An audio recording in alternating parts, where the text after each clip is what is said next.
Tal vez el tema les parezca un poco fuerte, hermanos, y en realidad lo es.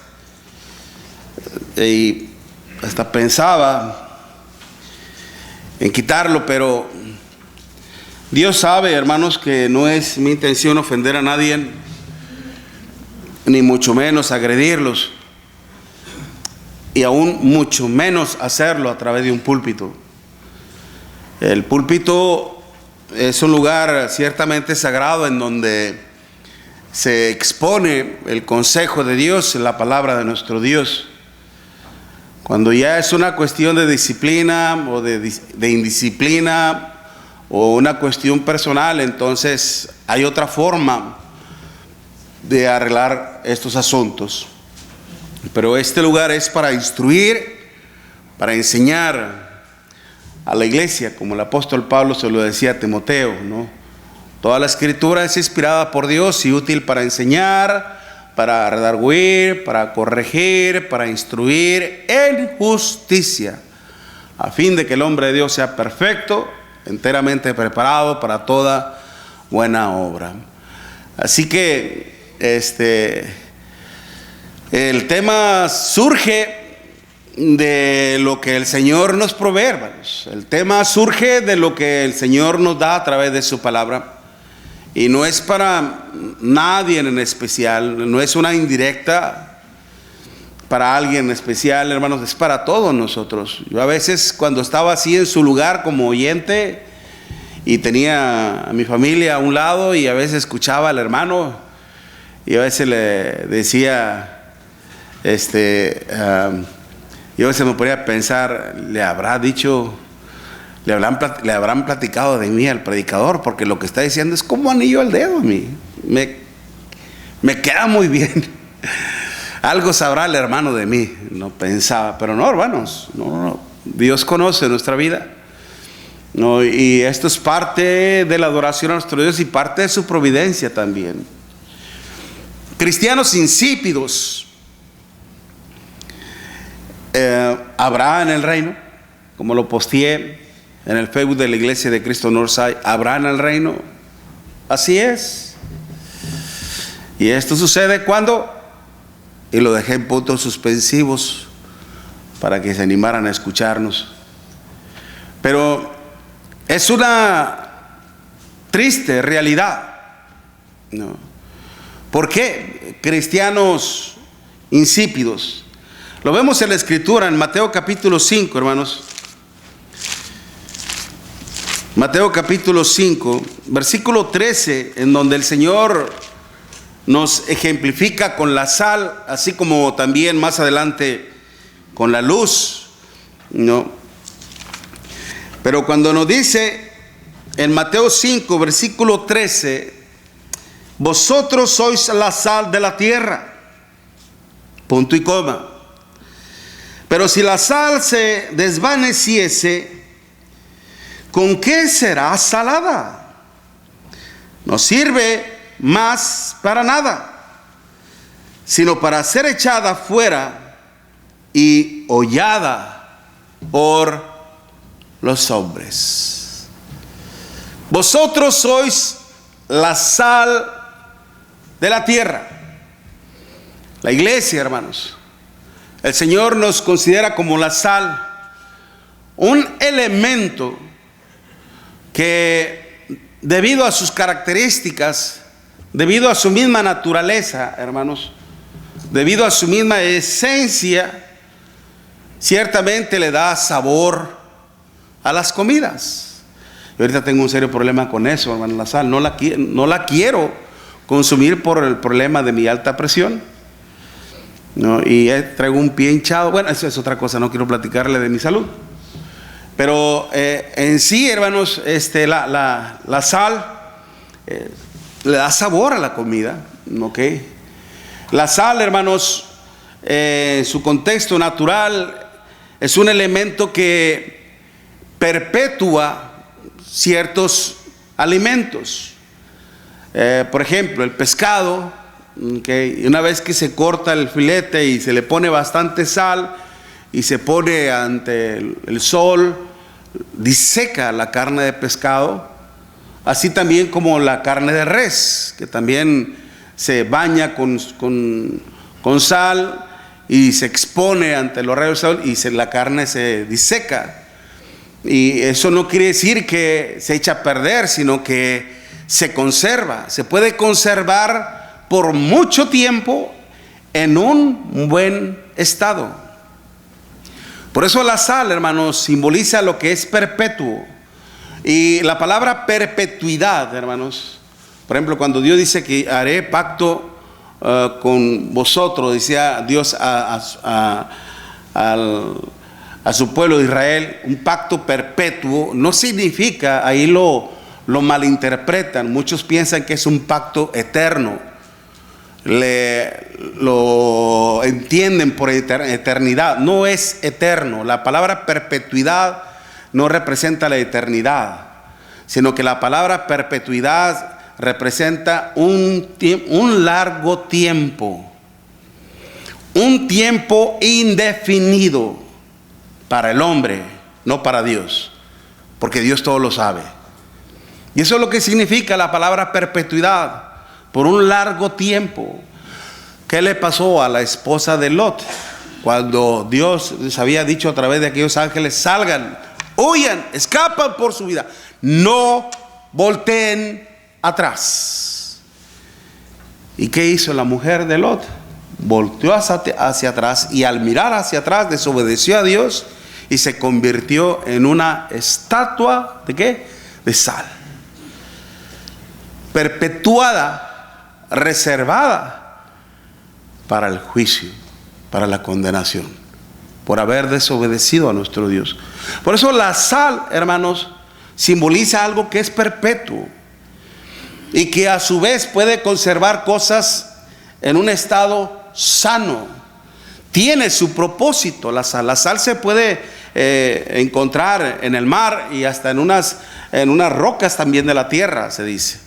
Okay. Algunos otros materiales de la tierra también proveen también la sal, como el mar muerto, hermanos, se considera así.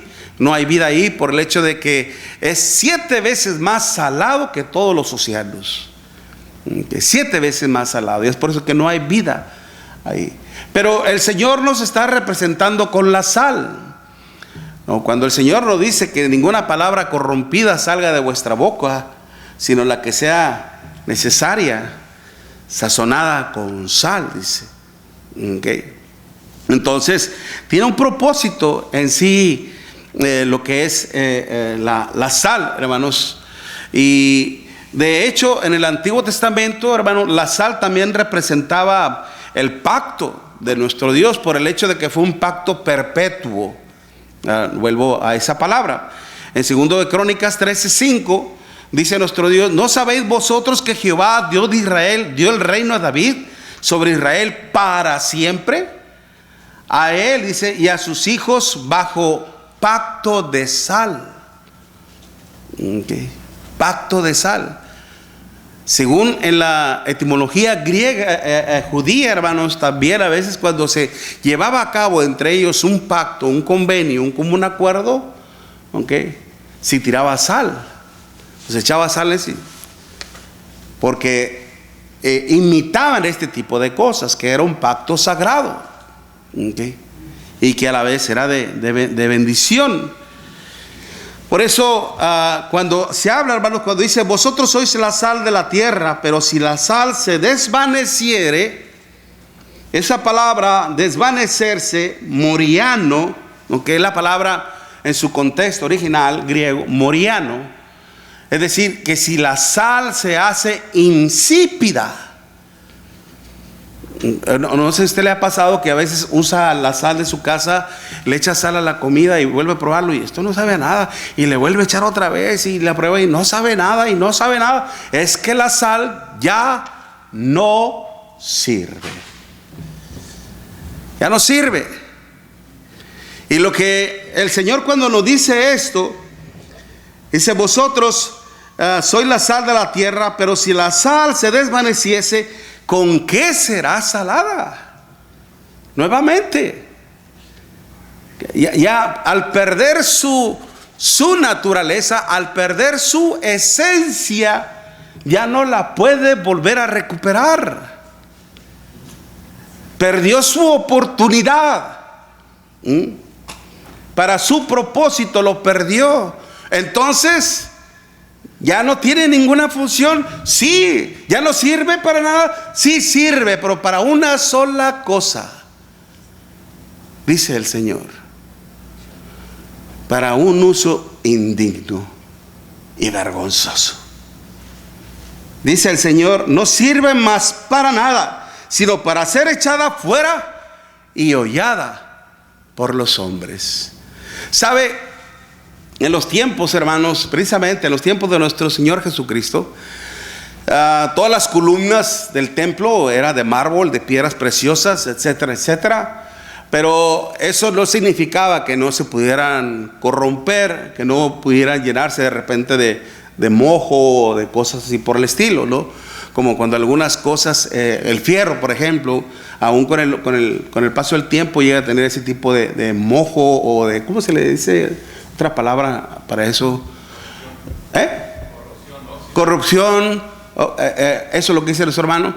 ¿Qué tipo de corrupción? Entonces, y eso pasaba con las columnas del templo de nuestro Dios, o con las paredes también. Columnas, estamos hablando, hermanos, de un grosor como de 3 metros, más o menos, de 4 pies, más o menos, grosor redondo. Y cuando venía la lluvia, precisamente, que una vez que secaba podía pasar eso. También el polvo que corría, hermanos, si llegaba también empezaba a corroer todo lo que era parte de esas piedras, ¿okay? Entonces, cuando se llevaba un trabajo de sanación o de prevención en cuanto a este tipo de cosas, una vez que la sal, hermanos, se exponía en bodega para el uso doméstico, ¿okay?, en la casa de nuestro Dios, pero como a veces era tanta lo que traían, a veces la sal se echaba a perder, ya no servía. Entonces, oye, ¿qué hago con esto? ¿La tiro? No, apártamela. La apartaban, hermanos, en un tanque. Después echaban la sal ahí, la diluían con agua, y eran granos grandes. Trataban de diluirla, menearla y todo, y luego después con tinacos la echaban a las columnas o a las paredes, que sirviera como de protección. Pero como todo grano a veces no se disolvía, habían granos que sobrevivían, que quedaban tirados en el suelo. Los tiraban y parte se quedaba y parte cumplía con su trabajo, pero muchos granos quedaban sin disolverse y quedaban en el piso. Pasaba la gente y crash, crash, crash. ¿Qué se echa aquí cuando las temperaturas bajan a tiempo de congelación, hermanos? Sal. ¿Es una sal que sirve? No, no es una sal que sirve. Para el consumo doméstico no sirve para eso. No sirve más que para hacer, ¿qué? Arrojada, tirada, y que sean pisoteada por los hombres. Solamente para una cosa sirvan: para un trabajo indigno y vergonzoso. Qué triste, ¿no cree usted? Y el Señor nos dice: esto puede pasar con muchos de mis siervos, de mis discípulos. Por algo tenemos esta enseñanza aquí. Vosotros sois la sal de la tierra. Y si el Señor, hermano, nos compara precisamente con la sal, en su pureza, en su esencia misma, es porque nos ha dado un propósito. Okay. Nos ha perpetuado, nos ha reservado, conservado para la vida eterna y para un uso bueno y sustancioso y agradable sobre todo. Ese es el propósito de Dios. Y aún, hermanos, si nos compara con las sales, porque el Señor ha hecho también un pacto con nosotros. Lucas capítulo 22, versículo 20, ¿qué es lo que nos dice el Señor? Precisamente, haré un nuevo pacto. ¿Ok? Lucas 22 y versículo 20. De igual manera, después que hubo cenado, tomó la copa diciendo: esta copa es el nuevo pacto en mi sangre, que por vosotros se derrama. Okay. Esta copa es el nuevo pacto en mi sangre. Es decir, el pacto no está en la copa, sino en su sangre. Ahora, ¿es un pacto eterno? ¿Es un pacto, al decir un pacto perpetuo, es un pacto eterno? No. Es un tiempo indefinido para la mente. O sea, nosotros vamos a estar llevando a cabo este acto de adoración, hermanos, en donde precisamente conmemoramos el sacrificio de nuestro Señor Jesucristo. Okay. El sacrificio de nuestro Señor Jesucristo y la promesa de su advenimiento. Así pues, todas las veces que comieres este pan y beberes esta copa, la muerte del Señor anunciáis hasta, ¿qué? Hasta que Él venga. ¿Okay? Pero tendrá un fin. ¿Okay? Esta oración que hacemos nosotros tendrá un fin. ¿Cuándo? No lo sabemos, solo Dios lo sabe. Pero mientras que se llega a la consumación de todas las cosas, nosotros tenemos que conservarnos dentro del pacto de nuestro Dios. Por eso es de que el Señor, hermanos, mire, lea conmigo allá en Segunda de Pedro, capítulo 1, Segunda de Pedro, capítulo 1, del versículo del 1 al 3. Segunda de Pedro, capítulo 1, versículo 3 y 4. Dice: como todas las cosas que pertenecen a la vida y a la piedad nos han sido dadas por su divino poder, mediante el conocimiento de aquel que nos llamó por su gloria y excelencia, por medio de las cuales nos ha dado, dice, preciosas y grandísimas promesas, para que por ellas llegáis a ser participantes. ¿De qué, hermanos? De la naturaleza divina, habiendo huido de la corrupción que hay en el mundo a causa de la concupiscencia. Una vez que usted y yo pasamos por el proceso de conversión y una vez que nos convertimos al Señor, hermanos, en el bautismo, fuimos hechos partícipes de su naturaleza divina, hermano. Cuando habla de su naturaleza, está hablando de esa esencia original, auténtica de Dios. Cuando usted y yo obedecimos el Evangelio, recibimos el perdón de todos nuestros pecados. Y en ese momento nuestra alma quedó santificada, purificada, habiendo purificado vuestras almas por la obediencia a la verdad. Y fuimos constituidos santos. ¿Y qué es Dios, hermanos? ¿Acaso Dios no es un Dios santo? ¿Se da cuenta? Okay. Por eso, a través de esto, ¿cuánta razón tiene nuestro Señor Jesucristo entonces en compararnos con la sal? Okay. Porque debemos hacer, hermanos, si el Señor los ha hecho de su partícipe de su naturaleza divina, es porque nos ha dado de su mismo espíritu. Nos ha dado de su mismo espíritu, un espíritu fervoroso. Y nos ha dado, hermano, de su misma gracia.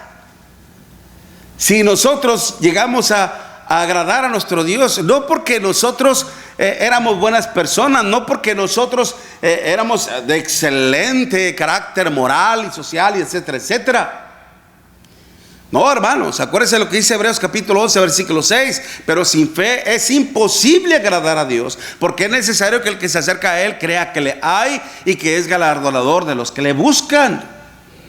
Dios, hermanos, nos ha dado de su Santo Espíritu y de su gracia para que nosotros cumplamos un propósito: hacer su obra en este mundo y resaltar su grandeza y su gloria. Es por eso que en Mateo capítulo 5 y en el versículo 16, Mateo 5 versículo 16 dice: así alumbre vuestra luz delante de los hombres, para que vean vuestras buenas obras y glorifiquen a vuestro Padre que está en los cielos. Pues no que no podemos ser salvos por obras, pues no que no necesitamos hacer nada para agradar a Dios. Eso es mentira. Es un engaño de Satanás.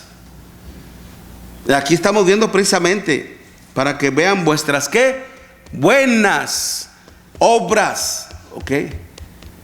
Obras, hermanos, que ha establecido nuestro Dios a través de nuestro Señor Jesucristo. Por eso, hermanos, por eso lamentablemente, ¿okay?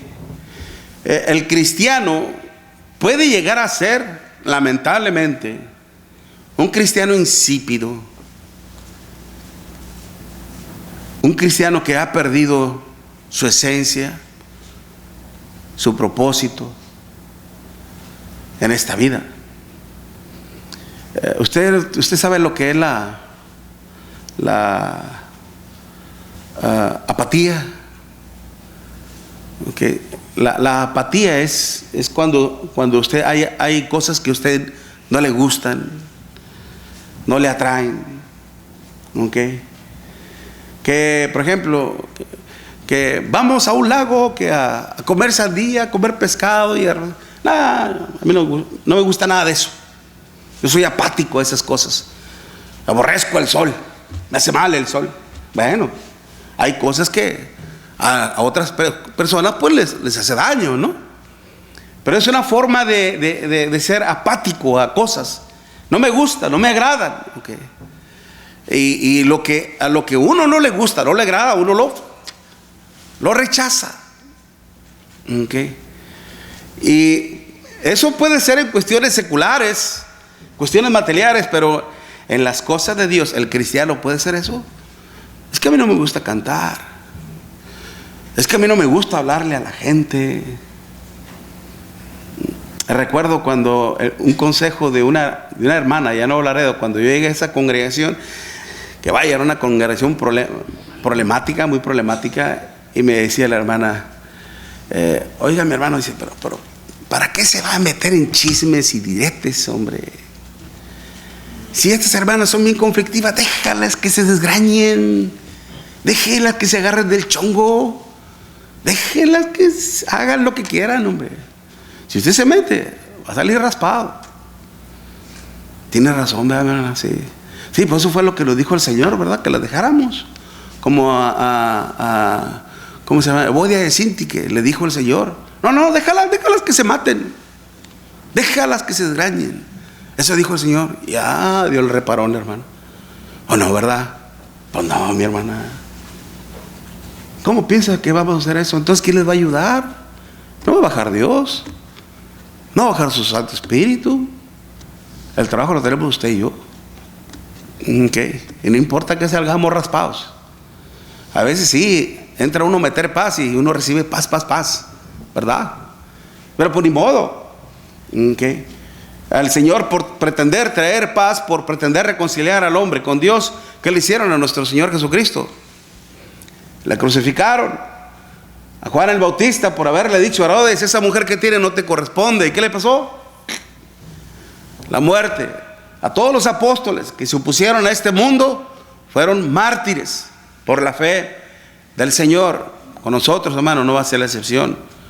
Sin embargo, lamentablemente, por eso la Escritura nos dice en 1 de Tesalonicenses capítulo 5 versículo 19, nos dice, hermanos, que no entristezcáis al Espíritu, o no apaguéis al Espíritu. También lo dice en Efesios, en el capítulo 4 versículo 30.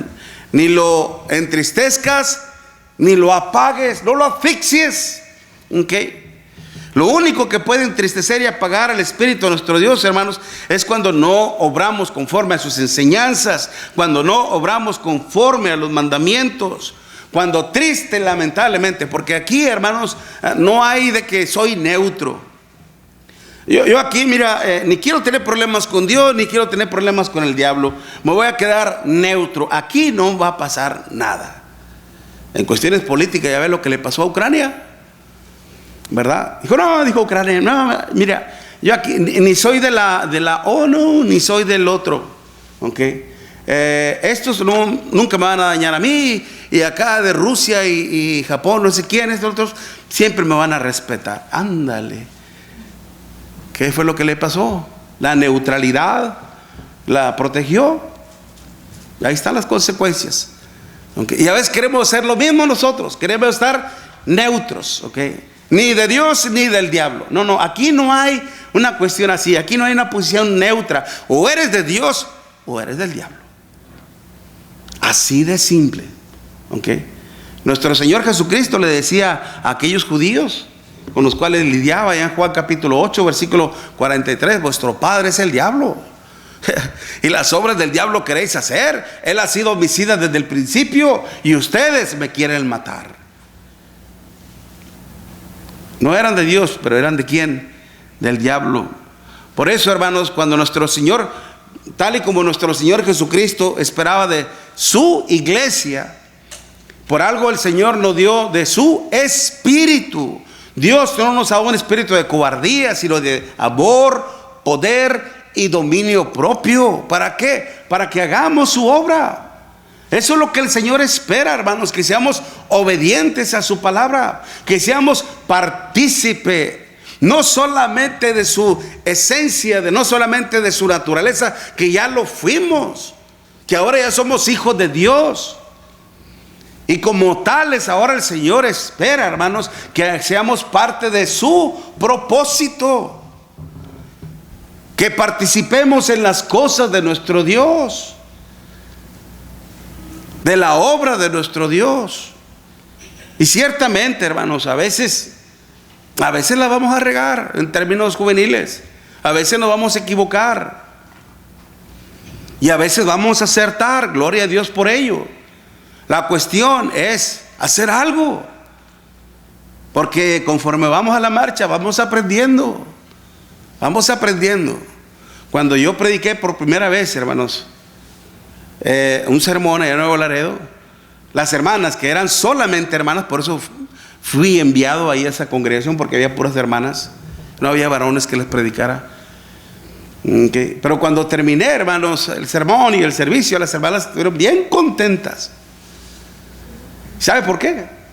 Porque mi sermón duró 15 minutos. Fue muy breve. Hasta yo me di cuenta, pues que ya no tengo más que decir. Me pegaba yo a mi bosquejo y acabé temprano y por las semanas bien contentas.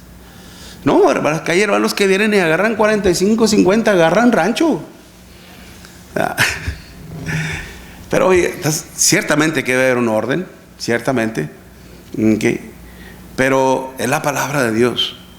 Y ciertamente hay que predicar la palabra de Dios también, para que la congregación esté atenta y sea instruida conforme a la palabra de nuestro Dios, y sepa cuál es su deber en cuanto a su relación con Dios. Por eso Efesios 2, fíjese muy bien lo que nos dice la palabra de nuestro Dios en Efesios 2, cuando nos dice que somos linaje. Efesios 2, versículo 10, porque somos hechura suya, criados, dice, en Cristo Jesús. ¿Para qué? Para buenas obras, las cuales Dios preparó de antemano para que anduviésemos en ellas. Nuestro Señor Jesucristo, hermano, desde muy temprana edad, cuando se le perdió a José y a María, ¿dónde lo encontraron? En el templo. ¿Y qué estaba haciendo nuestro Señor Jesucristo desde muy temprana de jovencito? Tal vez a la edad de Daniel, o tal vez a la edad de Alex. El Señor ya interesado en las cosas de nuestro Dios. Y cuando María le dijo, ¿por qué nos has hecho esto? ¿Por qué te has separado de nosotros sin avisarnos? Te hemos buscado aquí y allá y acá. Ya molesta a María. Tal vez tendría algo de razón, pero una cosa importante se le había olvidado a María, cosa que el Señor le recordó y le dijo, ¿por qué estás molesta? ¿Acaso no sabéis que en los negocios de mi Padre me es necesario estar?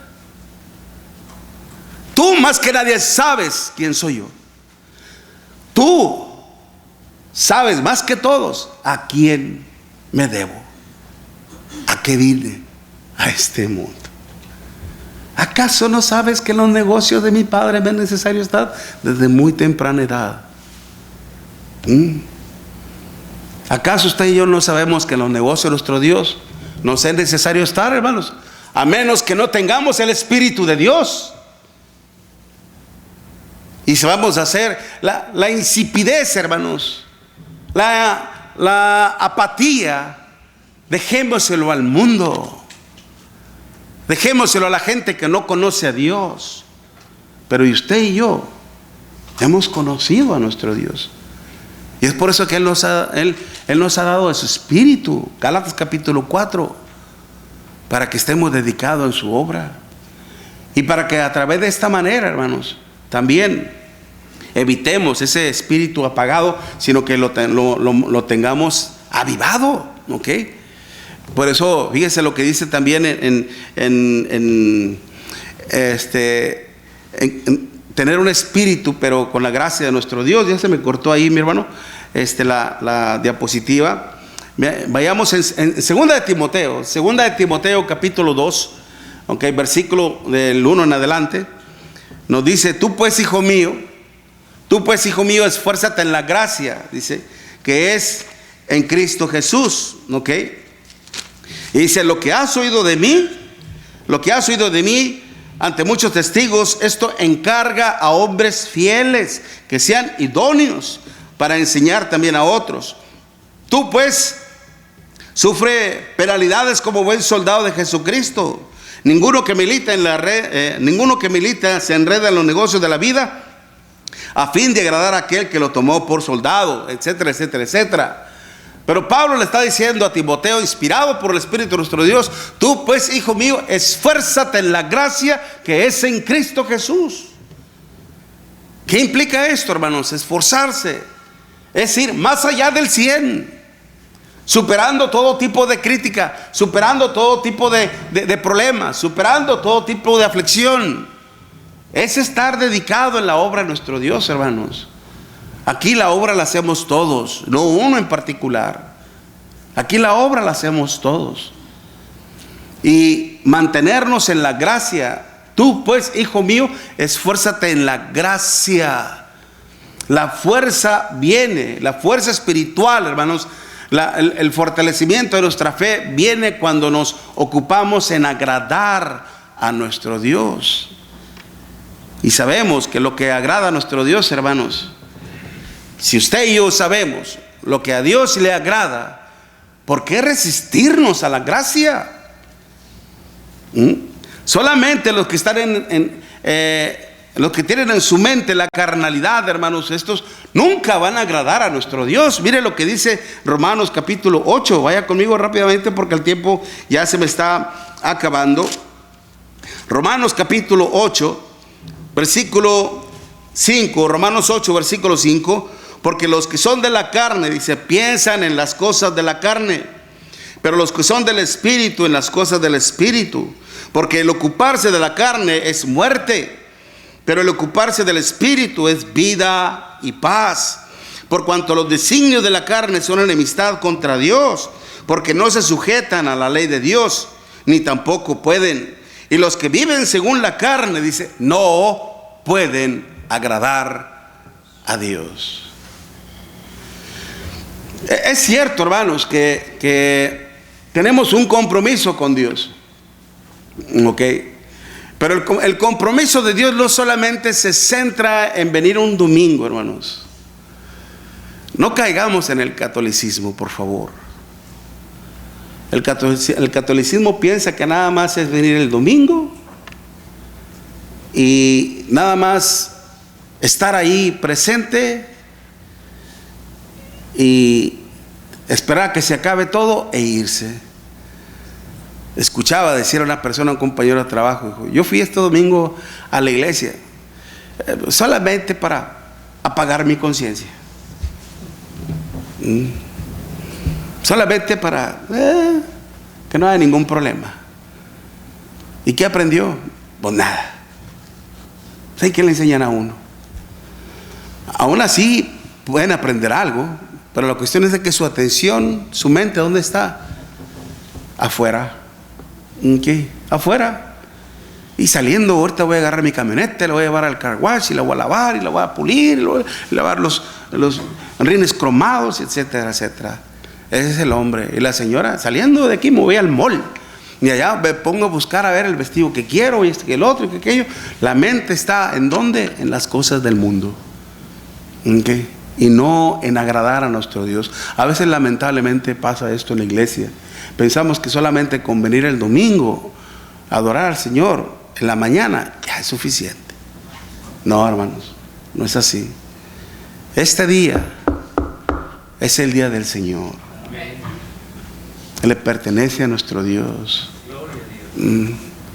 El Señor nos da 6 días a la semana para que usted haga y deshaga lo que usted quiera. Pero este día es el día del Señor. No haga planes, por favor. A veces cuando mi familia me decían, oye, papá, fíjate que le vamos a hacer la piñata a tu nieta. Oh, sí, me imagino que el sábado. No, es el domingo. No, pues ya sabes.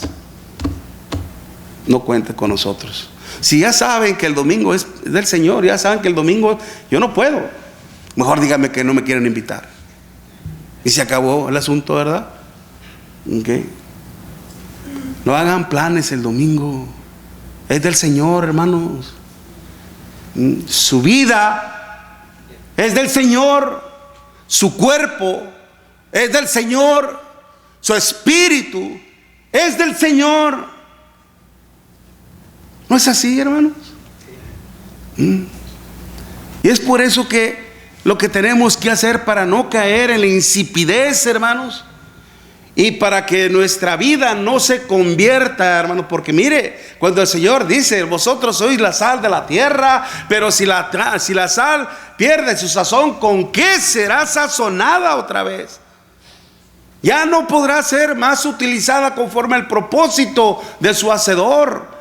No sirve para nada más que para ser echada y pisoteada por los hombres. ¿Qué significa esto, hermanos? Que nuestra vida entonces se va a convertir en una deshonra, en una humillación, en donde al rato, hermanos, la gente lo va a ver y dice, pues no es que era cristiano. Y mira, pobrecito, lo abandonó la mujer, se están separando, están divorciando, etcétera, etcétera. Mira, ya perdieron hasta la casa y esto y que aquello. Nuestra vida se convierte en una vergüenza. ¿Qué le pasó al pueblo judío, hermanos? Cuando ellos llegaron a Israel, hermanos, y Dios les dio casas que no construyeron, vides que ellos no habían labrado, estaba todo de papita, como decimos. Llegaron nada más para poseerla, hermanos. Pero Dios no eliminó a algunos pueblos que estaban alrededor, los dejó para prueba para ellos. Pero el trabajo que tenía que hacer el judío era convertir estas personas del paganismo al judaísmo. Pero pasó lo contrario. Ellos se convirtieron del judaísmo al paganismo, y es por eso que después Dios los castigó duramente, mi hermana. Vino el imperio de Asiria, hermano, los derrotó. Y toda lo que era la parte de norte de Israel fueron llevados en cautividad. Casi desnudos y pelones, encadenados. Y cuando la gente pasaba los miraba, pues no decía esta gente que era el pueblo de Dios, que eran los elegidos de Dios. Y mira cómo van. Ahí va la gente, hermanos.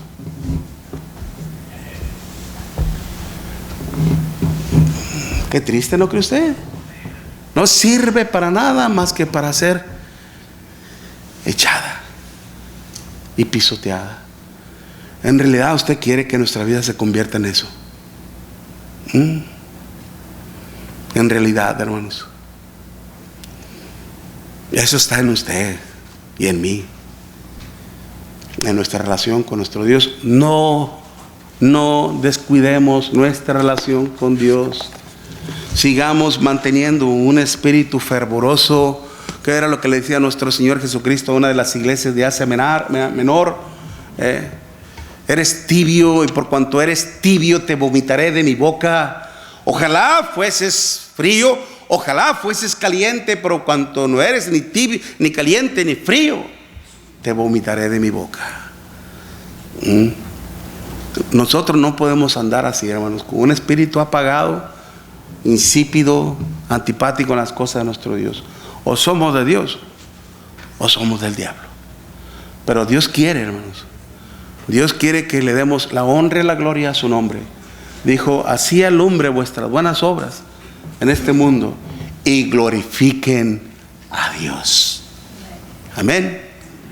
Por eso, si usted, mi hermana, mi hermano, siente que no ha obrado conforme al poder de nuestro Dios, conforme a la naturaleza de nuestro Dios, si está arrepentido o arrepentida y desea que hagamos una oración por usted, pase al frente y vamos a orar por usted, para que Dios le restaure, para que Dios aún actúe en su poder, en su alma, en su cuerpo, y empiece a glorificar a Dios como Él lo desea. Y tú, mi amigo, mi amiga, si en realidad quieres ser grandemente bendecido por nuestro Dios, darle la honra y la gloria a nuestro Dios, es tiempo de que renuncies al pecado, arrepintiéndote del mismo, creyendo en el único poder que puede restaurar tu alma, tu vida, que es el poder de Dios, el evangelio de nuestro Señor Jesucristo, arrepintiéndote de todos tus pecados y dispuesto a vivir la vida santa delante de nuestro Dios, y dispuesto a ser sumergido en las aguas del bautismo para el perdón de todos tus pecados, y vas a recibir el don del Espíritu Santo como regalo de Dios, y vendrás a una vida maravillosa y hermosa, en donde el nombre de Dios será enteramente y eternamente glorificado. Amén. Puestos en pie, hermanos, entonemos este canto, esta alabanza a nuestro Dios.